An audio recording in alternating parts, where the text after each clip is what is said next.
Om Namaste. En este vídeo voy a hacer una pequeña introducción a la asignatura el Bhagavad Gita, el camino de la sabiduría, que es precisamente coincide con el título del libro que he sacado y que podéis ver detrás, que es el yoga de la sabiduría. Recordad que esta presentación es solo un resumen. El contenido completo de la asignatura lo podéis descargar desde nuestro eCampus. Esta asignatura se estudia después del capítulo 1, el yoga del desaliento de Arjuna, del Bhagavad Gita. Esta asignatura se divide en 7 partes. La primera es el Bhagavad Gita, el camino de la sabiduría. Perdón, el Gita es seguramente el libro sagrado hinduista que más influencia ha tenido a lo largo de la historia hindú y que hoy en día está más vivo que nunca. Importantes swamis lo han enriquecido con sus comentarios y para cada uno de ellos la esencia central del Bhagavad Gita puede variar. Por ejemplo, para Gandhi, que es la versión que yo he traducido, una de las versiones, he traducido 2, era el Karma Yoga, mientras que para Swami Vivekananda era la realización de Atman. Por ejemplo, él siempre llevaba una copia consigo del Bhagavad Gita, fuese además de otro que se llamaba La Encarnación de Krishna. Sri Ramakrishna, os lo presentaré y luego hablaremos un poquito de él, no era un apasionado de los libros. Además, decían que era prácticamente iletrado.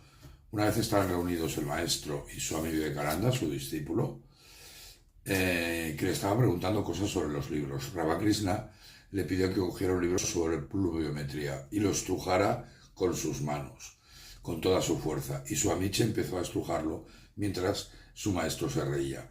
Cuando le preguntó por qué se reía, Ramakrishna, en un tono medio en serio, medio en broma, le dijo si había podido extraer alguna gota de agua del libro. Swamiji entendió perfectamente el mensaje. El objetivo de cualquier religión o cualquier camino espiritual es realizar al absoluto, con el autoconocimiento, la liberación. Y si cuando lo logremos, libros, ritos o iglesias de poco servirán. Estas son solo una fase infantil o preliminar de nuestro camino espiritual. Pero esta anécdota de Ramakrishna hay que entenderla muy bien. Poca gente, muy poca, está en una fase que pueda prescindir de la enorme sabiduría que le ofrecen este tipo de libros sapienciales, como el Bhagavad Gita o el Tao Te Ching, o la Biblia o el Corán. El Bhagavad Gita además es un excelente mapa de ruta para el autoconocimiento, la liberación del sufrimiento y cómo alcanzar la felicidad. Sin embargo, Ramakrishna tenía un amor especial por un libro, y este era el Bhagavad Gita. Y os leo, que además creo que sintetiza perfectamente, aunque nos cuesta entenderlo, como todo lo que dijo Ramakrishna, la esencia del Gita. Y decía, ¿cuál es el significado del Bhagavad Gita? Es lo que encuentras repitiendo la palabra Gita 10 veces. Gita, Gita, Gita, Gita, Gita, Gita. Al final se revierte en Tagi, que es Tiaga, que significa una persona que ha renunciado a todo por Dios. Y la lección del Bhagavad Gita es, oh hombre, renuncia a todo y busca solo a Dios. Ya sea que un hombre sea monje o cabeza de familia, tiene que hacerse de todo apego de su mente. El Bhagavad Gita es además una de las obras más hermosas leídas y traducidas en la historia de la humanidad. Es sin duda uno de los patrimonios espirituales de la humanidad. El Bhagavad Gita, en realidad el canto del Señor o la canción del Señor, que es Srimad Bhagavad Gita Upanishad, enseñanzas impartidas en el canto supremo del Señor, es una parte del Mahabharata, en concreto el libro sexto, el Bhishma Parva, en capítulos 25 al 42. Consta de unos 700 versos. El Bhagavad Gita es la culminación de las anteriores Vedas. Está considerado como una revelación impartida por Krishna, una encarnación de Vishnu, y contiene las enseñanzas filosóficas y espirituales que Krishna dictó al príncipe Arjuna en vísperas de una gran guerra.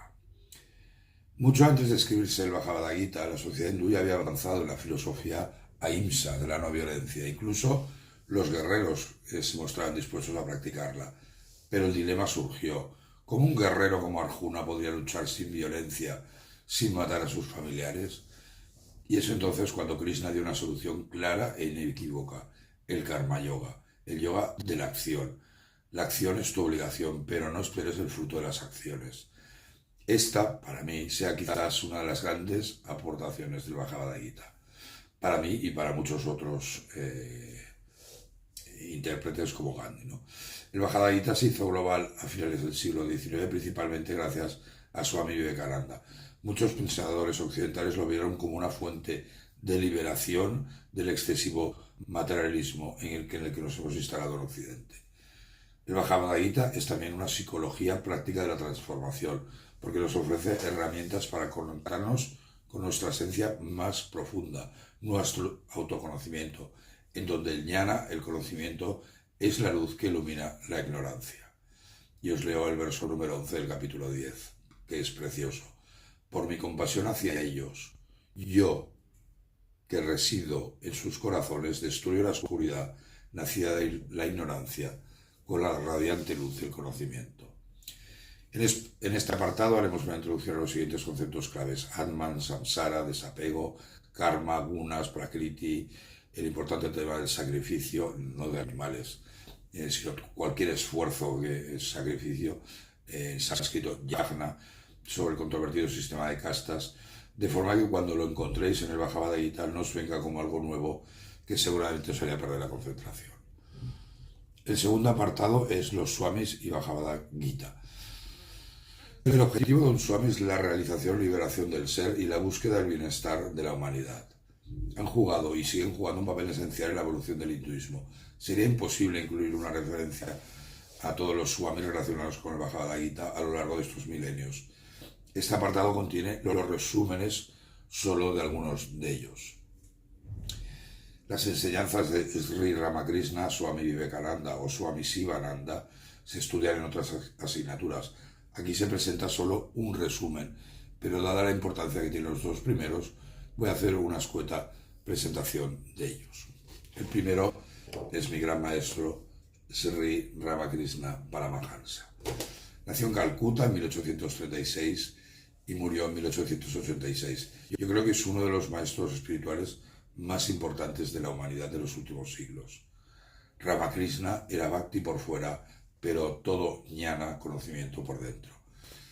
Hay dos puntos claves en sus enseñanzas. Uno, se puede realizar y hablar con Dios. Sí, ya sé que os quedaréis así, pero esa es la esencia del Vedanta. Se puede realizar y hablar con Dios. Y dos, las religiones no son más que caminos para llegar a lo absoluto. Él lo sintetizó en su máxima, que es Yatumat, Tatupat, tantas religiones, tantos caminos. Y os leo, pensar que él experimentó con el Islam durante varios años y con el cristianismo. Y al final llegó a la conclusión. Y leo, se me reveló el mismo Dios ya encarnado en Cristo y hablando a través del profeta Mahoma, ya como Vishnu el conservador o Shiva el consumador. Swami Vivekananda nació en 1863 y murió en 1902. Recordar que es quien introdujo el Vedanta, los Yoga Sutras o el Bhagavad Gita en Occidente. Y yo creo que fue uno de los filósofos más grandes de la historia de la humanidad, y pasó de ser ateo y recorrió prácticamente todos los caminos del yoga. Él estaba buscando a alguien, primero era ateo, pero tenía una necesidad espiritual muy fuerte, seguramente le venía de su madre, y estuvo buscando por India algún maestro de Calcuta y le preguntaba a cualquier swami que veía, maestro, ¿usted ha visto a Dios? Y todo el mundo le decía que no. Hasta que le hablaron desde Ramakrishna y lo fue a ver, y entonces le preguntó, maestro, ¿ha visto a Dios? Y la respuesta de Ramakrishna fue, sí, veo a Dios como te veo a ti aquí, solo que de manera mucho más intensa. Se puede conocer a Dios, se puede ver a Dios y hablar con Él como te estoy viendo y hablando contigo, pero ¿a quién le importa? La gente derrama torrentes de lágrimas por esposas, hijos, riquezas o prosperidad. Pero ¿quién derrama lágrimas por Dios? Dios se manifiesta con toda seguridad a todo aquel que llora por Él. Enternecedor, profundo, Ramakrishna, profundo. Ramakrishna nombró a Vivekananda como su heredero espiritual. Y como os he dicho, fue para mí uno de los grandes filósofos de la humanidad y supo explicar la compleja filosofía hindú, básicamente del Vedanta, en términos de filosofía occidental para que nosotros lo pudiésemos entender.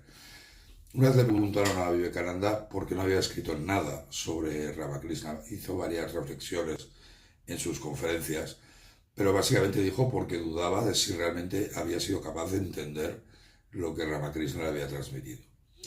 Swamichi pasó de agnóstico a filósofo, jnani, devoto, bhakti y karma yogi por la gracia de Ramakrishna. Los grandes aportes de Vivekananda fueron: 1. La religión es tan científica como la ciencia. De hecho, todos los capítulos de Bhagavad Gita hablan de la ciencia del alma. 2. Divinidad potencial de cada alma por derecho humano. El alma es libre por derecho de nacimiento. 3. Nueva teoría de la ética basada en la pureza intrínseca del hombre y en la unidad de Atman. 4. Interpretación de las escrituras de la filosofía hindú para los occidentales en un idioma y lenguaje que pudiésemos entender. 5. Hacer de la India una nación con una misión global, la propagación de la espiritualidad. Y hoy por hoy, India es la potencia espiritual del mundo, tal y como predijo Vivekananda, y sobre todo por la luz sátvica de Sri Ramakrishna. Vivekananda, además, en sus viajes a Estados Unidos y Londres, fue quien realmente introdujo el Bhagavad Gita, el Vedanta, el Raja Yoga o las Yoga Sutras de Patanjali en Occidente, sobre todo a partir del éxito de su ponencia en el Parlamento de las Religiones de Chicago. Por ello, he traducido prácticamente toda su obra y sus conferencias que impartió por Estados Unidos e Inglaterra, como por ejemplo el Karma Yoga, la filosofía Sankhya, el Bhakti Yoga, para Bhakti o devoción suprema, perdón, Jnana Yoga y Vedanta, Jnana Yoga, unidad de la universidad, Raja Yoga o los Yoga Sutras de Patanjali. Aquí podéis ver un ejemplo, esto sería la asignatura del para Bhakti, más allá del Bhakti, el de la devoción suprema, y aquí podéis ver un poco la longitud o la extensión de cada una de estas asignaturas. Y esta es la versión que hizo Vivekananda de las Yoga Sutras de Patanjali, que no olvidemos estaban olvidadas prácticamente en la historia. El Bhagavad Gita influyó notablemente en la vida de Swami Vivekananda. Siempre llevaba una copia de este libro. Y os leo una profunda reflexión que creo que además sintetiza perfectamente la magia del Bhagavad Gita. Y dice: si hay algo en el Gita que me apasiona, son estos dos versos. La auténtica esencia de las enseñanzas de Arjuna, de Krishna. Quien ve al Señor Supremo morando por igual en todos los seres, el imperecedero en las cosas que perecen, él ve en verdad. La doctrina que destaca luminosamente en cada página del Gita, y atentos ahora, es la de una intensa actividad, pero en medio de ello la eterna calma. Este es el secreto del trabajo, alcanzar cuál es la meta del Vedanta. Cuanto menos leas, mejor. Lee el Bhagavad Gita y otras buenas obras sobre el Vedanta. Eso es todo lo que necesitas. Para Swami Vivekananda, el siguiente verso contenía la esencia del Gita. Decía: no cedas ante la cobardía, Arjuna, no es propio de ti. Agita tu miserable y tenue corazón y levántate. Y este mensaje lo iré repitiendo. De hecho, estuve viajando prácticamente 4 años por India con un objetivo muy claro: que las masas indias fuesen conscientes de esa divinidad interior que habían perdido en los últimos siglos de dominación islámica y británica, y fuesen conscientes de esa libertad del Atman, del alma, de nacimiento, que, insisto, Swami Vivekananda estuvo explicando a las grandes masas indias. En el siguiente apartado analizaremos algunas reflexiones de Vivekananda y de Sivananda que nos ayudarán a entender mejor los siguientes capítulos del Bhagavad Gita. En el siguiente apartado analizaremos la estructura del Bhagavad Gita en base a las reflexiones de Vivekananda y que puede ser dividido en 3 grandes bloques. Del 1 al 6 es el bloque Karma Yoga, el segundo bloque es el Bhakti Yoga, corazón para pensar, para sentir, perdón, el Karma Yoga era manos para trabajar, y el tercer bloque es el Jnana Yoga, que sería cabeza para pensar, que estaría entre los capítulos 13 y 18. Swami Sarvapriyananda, monje residente de la Sociedad Vedanta de Nueva York, que además fundó Vivekananda, considera que el capítulo 1 es introductorio, el 2 contiene la esencia del Bhagavad Gita, en particular el verso 16, y del capítulo tercero al 17, básicamente Krishna responde a las dudas de Arjuna y yo aclara los temas expuestos. Y el capítulo 18 contiene una síntesis, un resumen del Bhagavad Gita. En el siguiente apartado mostraremos los puntos claves de los 18 capítulos del Bhagavad Gita, según el Gita Marankandam. Este mapa del Bhagavad Gita facilitará sin duda la comprensión de su profundo mensaje y también te permitirá poder comparar fácilmente las enseñanzas de sus capítulos. Hemos también incluido un apartado que es sobre la canción celestial, una versión poética del Bhagavad Gita que hizo Sir Edwin Arnold, publicada por primera vez en 1885 y que fue una de las, no la primera porque ya se habían hecho otras, pero quizás la más significativa en Occidente. Y esta precisamente es la primera que leyó Gandhi. Y decía, he leído casi todas las traducciones al inglés y considero que la de Sir Edwin Arnold es la mejor. Es curioso señalar que él tradujo el nombre de los capítulos, el yoga de, que es como lo hizo Gandhi, muchos comentaristas, como la religión de. Y por último, para finalizar esta asignatura, he incluido un pequeño glosario. Sería imposible hacer un glosario con todos los términos relacionados con el Gita, con algunos de los conceptos más importantes que puedan servir a los estudiantes que para cuando se sumerjan en la profunda sabiduría del Bhagavad Gita no queden colapsados.